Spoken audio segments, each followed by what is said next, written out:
Hi friends, welcome to Johan Academy. SA எக்ஸாம்க்கு இன்னைக்கு நம்ம ரிவிஷன் பண்ண வேண்டிய தலைப்பு பார்த்தீங்கன்னா சுற்றுச்சூழல், வனங்கள், உயிர்கோள காப்பகங்கள், அதுக்கப்புறம் தேசிய பூங்காக்கள். ஸோ இந்த தலைப்பை தான் இன்னைக்கு நம்ம ரிவிஷன் பண்ண போறோம். இந்த தலைப்பை தெளிவா படிக்கிறது மூலியமா பார்த்தீங்கன்னா உறுதியா வரக்கூடிய எஸ்ஐ எக்ஸாம்ல 4 கொஸ்டின் வரை நம்ம எக்ஸ்பெக்ட் பண்ணலாம். ஏன்னா 2023 நடந்த எஸ்ஐ எக்ஸாம்ல இந்த தலைப்புல இருந்து 4 கொஸ்டின் வந்திருக்கு. 2022 நடந்த எஸ்ஏ எக்ஸாம்லயும் 4 கொஸ்டின் இந்த தலைப்புல இருந்து வந்திருக்கு. சரிங்களா? சோ இந்த தலைப்பு ரொம்ப முக்கியமான தலைப்பு. சோ இதை நீங்க ஸ்கிப் பண்ணாம நல்லா தெளிவா படிக்கணும். சரிங்களா? சோ இந்த வீடியோல இந்த தலைப்புக்கு ஸ்கூல் புக்ல எந்தெந்த பகுதியெல்லாம் நீங்க ரெஃபர் பண்ணணும் அப்படிங்கறத பத்தி நான் சொல்றேன். அதுக்கப்புறம் இந்த தலைப்புல எந்தெந்த பகுதிக்கெல்லாம் நீங்க முக்கியத்துவம் கொடுத்து படிக்கணும் அப்படிங்கறத சொல்றேன். அதுக்கப்புறம் பாத்தீங்கன்னா இந்த தலைப்புல இருந்து இதுவரை நடந்த எஸ்ஏ எக்ஸாம்ல என்னென்ன கொஸ்டின்ஸ்லாம் கேட்டிருக்காங்க அப்படிங்கறதையும் உங்களுக்கு நான் சொல்றேன். சரிங்களா? சோ இந்த எஸ்ஐ எக்ஸாம்க்கு ப்ரிப்பேர் பண்றவங்களுக்கு இந்த வீடியோ ரொம்ப யூஸ்ஃபுல்லா இருக்கும். சோ இந்த வீடியோ ஸ்கிப் பண்ணாம கடைசி வரைக்கும் நீங்க பாருங்க. இந்த வீடியோ உங்களுக்கு யூஸ்ஃபுல்லா இருந்துச்சு அப்படின்னா மறக்காம இந்த வீடியோ லைக் பண்ணிட்டு உங்க ஃப்ரெண்ட்ஸுக்குமே நீங்க ஷேர் பண்ணி விடுங்க. சரிங்களா? ஓகே. அதுக்கு முன்னாடி பாத்தீங்கன்னா எஸ்ஐ எக்ஸாம்க்காக ஒரு கிராஷ் டெஸ்ட் பேட்ச் பாத்தீங்கன்னா நம்ம கண்டக்ட் பண்ணிட்டு இருக்கோம். சரிங்களா? சோ இந்த டெஸ்ட் பேட்ச்ல ஜாயின் பண்றதுக்கான ஃபீஸ் பாத்தீங்கன்னா 1000 ரூபாய். ஸோ இதில் 1000 ரூபாய் பே பண்ணி ஜாயின் பண்ணுறவங்களுக்கு பார்த்தீங்கன்னா ஸோ இதே மாதிரி ஒவ்வொரு தலைப்புக்குமான ஸ்டடி மெட்டீரியல் பிடிஎஃப் வந்து உங்களுக்கு நான் அப்டேட் பண்ணிடுவேன். சரிங்களா? ஸோ டோட்டலாக பார்த்தீங்கன்னா ஒரு 38 ஜிகே தலைப்பு இருக்கும், 20 சைக்காலஜி டாபிக்ஸ் இருக்கும். ஸோ எல்லாத்துக்கும் பார்த்தீங்கன்னா உங்களுக்கு ஸ்டடி மெட்டீரியல் பிடிஎஃப் வந்து உங்களுக்கு நான் அப்டேட் பண்ணிடுவேன். ஸோ அதில் கொடுத்துருக்க கண்டென்ட்டை மட்டும் நீங்கள் ப்ராப்பராக படித்து ப்ராக்டிஸ் பண்ணால் போதுமானது. சரிங்களா? ஸோ இதற்கான ஷெடியூல் அதுக்கப்புறம் மாடல் பிடிஎஃப் பார்த்தீங்கன்னா இந்த வீடியோ கீழே டிஸ்கிரிப்ஷனில் கொடுக்குறேன். அதை டவுன்லோட் பண்ணி பாருங்க. ஸோ பார்த்ததுக்கு அப்புறம் 1000 ரூபாய் பே பண்ணி இந்த டெஸ்ட் பேட்சில் ஜாயின் பண்ண விருப்பப்பட்டீங்க அப்படின்னா I want taluk SI test batch அப்படின்னு டைப் பண்ணி 9385950322 இந்த வாட்ஸ்அப் நம்பருக்கு சென்ட் பண்ணீங்கன்னா உங்களுக்கான ஜாயினிங் ப்ரொசீஜர் நான் அப்டேட் பண்ணுவேன். ஸோ விருப்பம் உள்ளவங்க நீங்க ஜாயின் பண்ணிக்காங்க. சரிங்களா? ஸோ இந்த டெஸ்ட் பேட்சில் நம்ம கொடுக்கக்கூடிய மெட்டீரியலை மட்டும் நீங்க ப்ராப்பரா படிச்சு டெஸ்ட் ப்ராக்டிஸ் பண்ணி பார்த்தீங்க அப்படின்னா உறுதியா வரக்கூடிய எஸ்ஏ எக்ஸாம்ல 130 கொஸ்டினுக்கு மேல நீங்க ஆன்சர் பண்ணிட முடியும். சரிங்களா? சோ விருப்பம் உள்ளவங்க ஜாயின் பண்ணிக்காங்க. ஓகே. இந்த தலைப்புக்கு நீங்க ஸ்கூல் புக்ல எதெல்லாம் படிக்கணும் ரெஃபர் பண்ணணும் அப்படின்னு நான் சொல்றேன், நோட் பண்ணிக்காங்க. ஃபர்ஸ்ட் 10ஆம் வகுப்பு அறிவியல் புத்தகத்துல பாத்தீங்க அப்படின்னா சுற்றுச்சூழல் மேலாண்மை அப்படின்னு ஒரு பாடம் இருக்கும். அந்த பாடத்தை ஃபுல்லா நீங்க படிக்கணும். சரிங்களா? அடுத்ததா பாத்தீங்கன்னா 10ஆம் வகுப்பு சமூக அறிவியல் புத்தகத்துல பாத்தீங்கன்னா இந்தியா காலநிலை மற்றும் இயற்கை தாவரங்கள் இந்த பாடத்துல பாத்தீங்கன்னா பக்கம் 157 இருந்து 160 வரை இந்த 3 பக்கம் மட்டும் நீங்க படிச்சா போதும். சரிங்களா? சோ ஃபுல் பாடம் நீங்க படிக்க வேண்டாம், 3 பக்கத்தை மட்டும் நீங்க படிச்சா போதும். அடுத்தது பாத்தீங்கன்னா அதே 10ஆம் வகுப்பு சமூக அறிவியல் புத்தகத்துல தமிழ்நாடு இயற்கை பிரிவுகள் அப்படின்னு சொல்லிட்டு ஒரு பாடம் இருக்கும். அந்த பாடத்துல பாத்தீங்கன்னா பக்கம் 223 இருந்து 231 வரை படிக்கணும். சரிங்களா?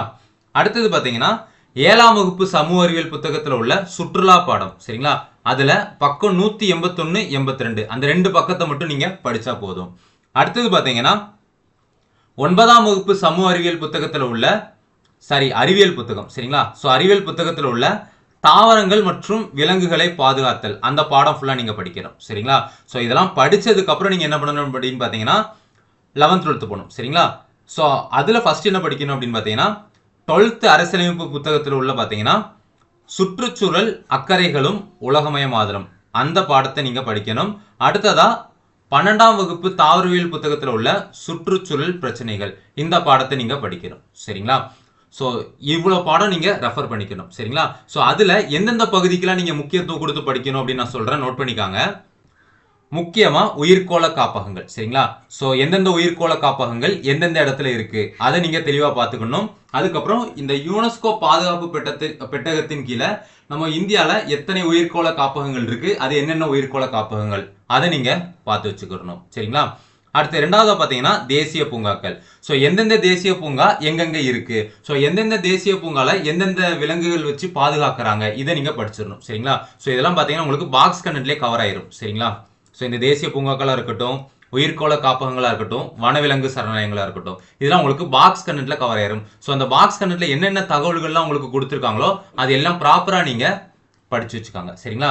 2வது பாத்தீங்கன்னா சதுப்பு நில காடுகள் பத்தி நீங்க தெளிவா படிக்கணும். சரிங்களா? ஸோ காடுகளின் பரப்பளவு படிச்சு வச்சுக்கணும். நம்ம இந்தியாலையும் தமிழ்நாட்டிலையும் காடுகளின் பரப்பளவு எவ்வளவு, ஸோ எந்தெந்த மாநிலங்கள்ல நம்ம தமிழ்நாட்டை பொறுத்தவரை எந்தெந்த மாவட்டங்கள்ல அதிக அளவு காடுகள் இருக்கு அதை படிச்சு வச்சுக்கணும். குறிப்பா சதுப்பு நில காடுகள் பத்தி நீங்க படிக்கணும். சரிங்களா? அடுத்தது பாத்தீங்கன்னா சுற்றுச்சூழல் தொடர்பா ஒரு சில முக்கியமான சட்டங்கள்லாம் கொண்டு வந்திருப்பாங்க. சரிங்களா? ஸோ நீர் மாசுபாடு சட்டம், அதே மாதிரி சுற்றுச்சூழல் பாதுகாப்பு தொடர்பா ஒரு சில சட்டங்கள் கொண்டு வந்திருப்பாங்க. அது படிச்சு வச்சுக்கணும். விலங்குகள் பாதுகாப்பு தொடர்பா ஒரு சில சட்டங்களும் திட்டங்களும் கொண்டு வந்திருப்பாங்க. ஸோ இதெல்லாம் பார்த்தீங்கன்னா உங்களுக்கு பாக்ஸ் கண்டென்ட்ல இருக்கும். அதை நீங்க படிச்சு வச்சுக்கணும். சரிங்களா? அதுக்கப்புறம் பார்த்தீங்கன்னா சுற்றுச்சூழல் தொடர்பா முக்கிய மாநாடுகள் நடந்திருக்கும். ஸோ அந்த மாநாட்டில் முக்கிய ஒப்பந்தங்கள் பார்த்தீங்கன்னா சுற்றுச்சூழல் பிரச்சனை தொடர்பா போட்டிருப்பாங்க.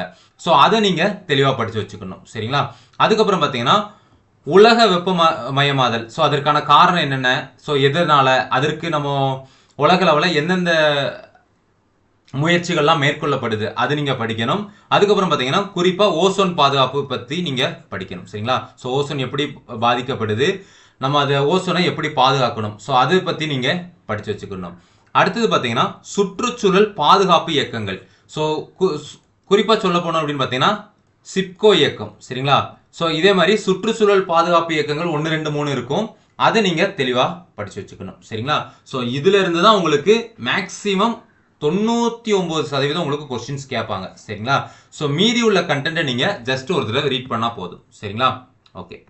இப்போ ப்ரீவியஸ் இயர் கொஸ்டின்ல இதுல இருந்து என்ன கொஸ்டின்ஸ்லாம் கேட்டிருக்காங்க பாருங்க. உயிரியல் சொர்க்கம் என அழைக்கப்படுவது மன்னார் வளைகுடா. இது 2010 நடந்த எஸ்ஏ எக்ஸாம்ல கேட்டிருக்காங்க. மனாஸ் உயிர்கோள காப்பகம் எங்குள்ளது? அசாம். இது 2023 கேட்டிருக்காங்க. அடுத்து பாருங்க பொறுத்துக. கிர் தேசிய பூங்கா குஜராத்ல இருக்கு. ரந்தம்பூர் தேசிய பூங்கா ராஜஸ்தான்ல இருக்கு. சஞ்சய் காந்தி தேசிய பூங்கா மகாராஷ்டிரால இருக்கு. கார்பெட் தேசிய பூங்கா உத்தரகாண்ட்ல இருக்கு. சரிங்களா? ஸோ இது பார்த்தீங்கன்னா 2023 கேட்டிருக்காங்க. அடுத்தது நிலம் மற்றும் நீர் உள்ளடக்கிய பூமி மற்றும் வளிமண்டலம் தற்போது அதிகரிக்கும் வெப்பநிலையை டேஸ் என்கிறோம். ஆன்சர் பார்த்தீங்கன்னா புவி வெப்பமயமாதல் 2023 கேட்டிருக்காங்க. தவறான இணையை கண்டறிக. ஸோ இதில் தவறான இணை அப்படின்னா கோடியக்கரை விழுப்புரம் 2023 கேட்டிருக்காங்க. அடுத்தது தமிழ்நாட்டில் இந்திரா காந்தி வனவிலங்கு சரணாலயம் எந்த மாவட்டத்தில் அமைந்துள்ளது? கோயம்புத்தூர் 2023 கேட்டிருக்காங்க. அடுத்து பாருங்க பொறுத்துக கொஸ்டின். புலிகள் பாதுகாப்பு திட்டம் 1973, யானைகள் பாதுகாப்பு திட்டம் 1992, கடலாமைகள் பாதுகாப்பு திட்டம் 99, இந்திய காண்டாமிருகங்கள் பாதுகாப்பு திட்டம் 2020. சரிங்களா? 2022 கேட்டிருக்காங்க. அடுத்தது சதுப்பு நில காடுகள் டேஸ் மாவட்டத்தில் அமைந்துள்ளது. ஆன்சர் பார்த்தீங்கன்னா கடலூர் 2022 கேட்டிருக்காங்க. தாஜ்மஹால் மஞ்சள் நிறமாக மாறுவதற்கு எந்த வாயு முக்கிய காரணமாகிறது? சல்ஃபர் டை ஆக்சைடு 2022 உங்களுக்கு கேட்டிருக்காங்க. சரிங்களா? ஸோ இந்த தலைப்பு ரொம்ப ரொம்ப முக்கியமானது. இதை ப்ராப்பராக நீங்கள் படிச்சீங்க அப்படின்னா ஒரு 4 கொஸ்டின் வரக்கூடிய எஸ்ஏ எக்ஸாம்ல நீங்கள் ஆன்சர் பண்ண முடியும். சரிங்களா? ஸோ இதே மாதிரி டெய்லி ஒரு ரிவிஷன் டாபிக் அப்டேட் பண்ணுறேன். தொடர்ந்து நம்ம சேனலை ஃபாலோ பண்ணிக்காங்க. தேங்க்யூ.